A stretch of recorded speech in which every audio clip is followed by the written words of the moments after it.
4-year-old Leah Sforza caught a cold, along with a postnasal drip, and now she's coughing.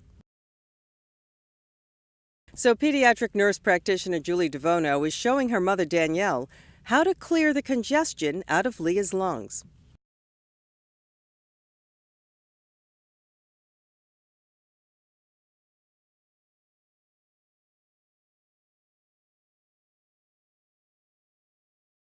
I don't recommend suppressing a cough. Part of taking a holistic approach to healthcare is supporting the body's own ability to heal itself. That's the approach Danielle prefers, and she says her kids rarely get sick, thanks to their diet and lifestyle changes.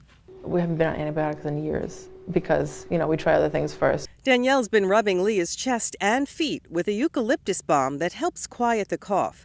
She's also been using a humidifier in her bedroom and giving her daughter one of the natural cough remedies recommended by DeVono. You have to read the labels.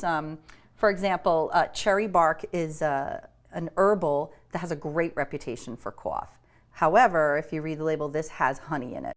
Even a cup of herbal tea and honey will help soothe the cough, but DeVono says be careful. She doesn't advise honey for kids under 2. That's because of the risk of infant botulism. And while coughs can lead to serious complications, DeVono says most kids will feel better in about a week. In Huntington Station, I'm Mary Musi, News 12, Long Island.